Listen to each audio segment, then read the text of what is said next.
الحمد لله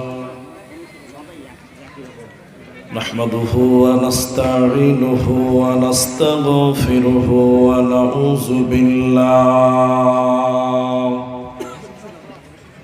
ونعوذ بالله من شرور أنفسنا ومن سيئات أعمالنا من يهده الله فلا مضل له ومن يضلله فلا هادي له وأشهد أن لا إله إلا الله وحده لا شريك له وأشهد أن محمدا عبده ورسوله أما بعد فإن أصدق الحديث كتاب الله وأحسن الهدي هدي محمد مصطفى صلى الله عليه وسلم فقد قال الله تبارك وتعالى بسم الله الرحمن الرحيم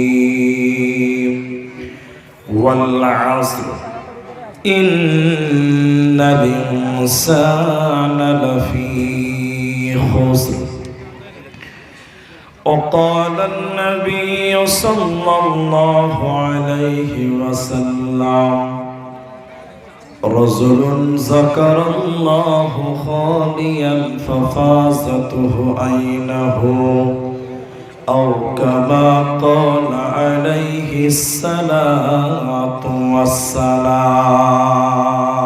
والسلام رب اشرح لي صدري ويسر لي أمري واحلل عقدة من لساني يفقهوا قولي মরণ পাখি যেদিন এসে করবে ডাকাডাকি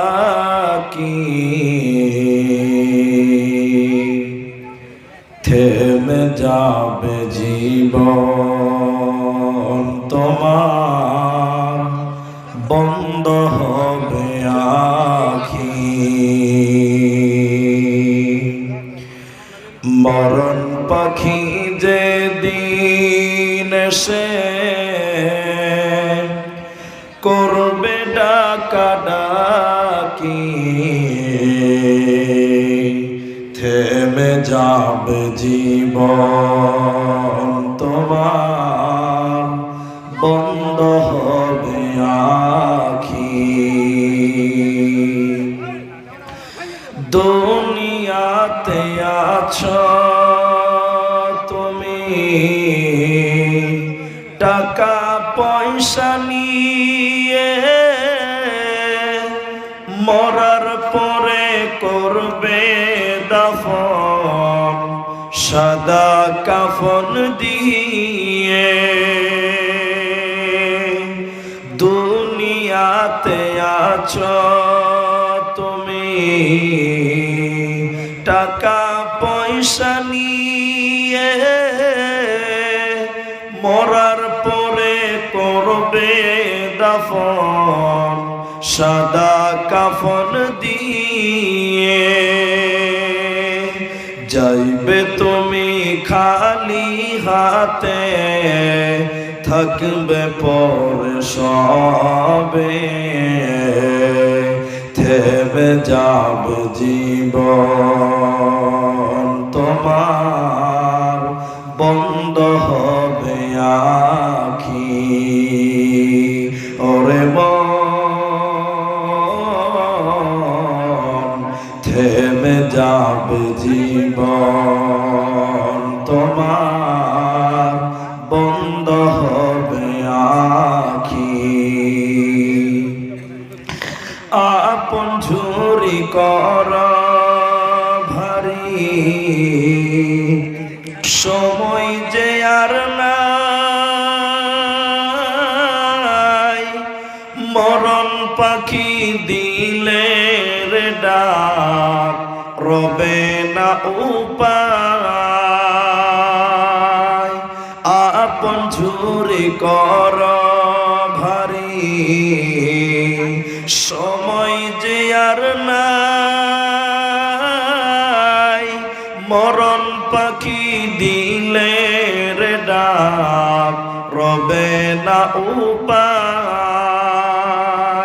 খাঁচা ছেড়ে উড়ান দিবে কেমনে ধরে রাখি থেমে যাবে জীবন তোমার বন্ধ হবে আখি দুনিয়ারি রং তামাশায় আসো তুমি মেতে এই দুনিয়া সারতে হবে পরকালে যেতে দুনিয়ারি রং তামাশায় আসো তুমি মেতে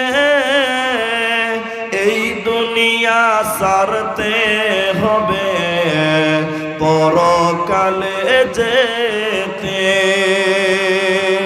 জান্নাত জাহান্নামের কথা মনে আসে না কি থেমে যাবে জীবন তোমার বন্ধ হবে আখি ওরে মন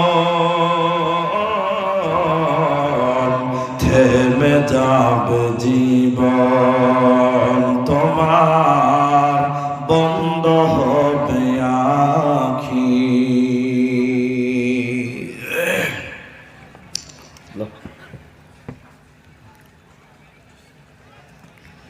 শ্রদ্ধেয় সম্মানীয় চলমান সভার সুযোগ্য সভাপতি স্টেজে ওলামায়ে কেরাম অতিথিবৃন্দ সামনে বসে থাকা দিনদার ইমানদার মুমিন ভাই সকল দুয়ার কান্টারি মুরব্বী সমাজ স্নেহের কচিকাচা পর্দার অন্তরালে বসে থাকা মুমিনা সলেহা মা ও বোনেরা প্রাণ প্রিয় কোঁচড়াবাসী করণদিঘি উত্তর দিনাজপুরবাসী সর্বাগ্রে সে মহান আল্লাহ তাবারক ওয়া তাআলার প্রশংসা জ্ঞাপন করি যে আল্লাহ তাবারক ওয়া তাআলা আমাদেরকে এক হিফজুল কোরআন মাদ্রাসা কেন্দ্রিক আয়োজিত মাহফিলে বসিয়ে কোরআন এবং হাদিসের আলোচনা করার আপনাদের শ্রবণ করার যিনি তৌফিক এনায়াত করেছেন সেই মহান মুনিবের দরবারে শুকরিয়া আদায় করি আমরা মুহাব্বতের সঙ্গে সকলেই বলি আলহামদুলিল্লাহ। দরুদ ও সালাম বর্ষিত হোক সরকারে কায়নাত তাজদারে মাদানী নবী কুল শিরোমণি ইমামুল আম্বিয়া নবী মক্কি নবী মাদানী নবী আহমদ নবী মুহাম্মদুর রাসূলুল্লাহ সাল্লাল্লাহু আলাইহি সাল্লাম আল্লাহুম্মা আমিন আল্লাহুম্মা সাল্লি আলাইহি আল্লাহুম্মা বারিক আলাইহি। মোহতারাম ভাইও আজিজ ও বুজুর্গ দোস্ত, কোরআনুল কারীম ছোট্ট একটি সূরা, তার দুটি আয়াত পাঠ করেছি। হাদিসে নববী থেকে সহিহ বুখারী থেকে এক হাদিসের কিছু শব্দ পাঠ করেছি। উল্লেখিত আয়াত এবং হাদিসকে কেন্দ্রবিন্দুর মধ্যে রেখে এক বিষয় কেন্দ্রিক কথা বলবো, যদি আল্লাহ তৌফিক দেন তো। আলাইহি তাওয়াক্কালতু ওয়া ইলাইহি উনীব। আমি আপনাদের বিষয়টি বলার পূর্বে একটা আবেদন করছি আপনাদেরকে।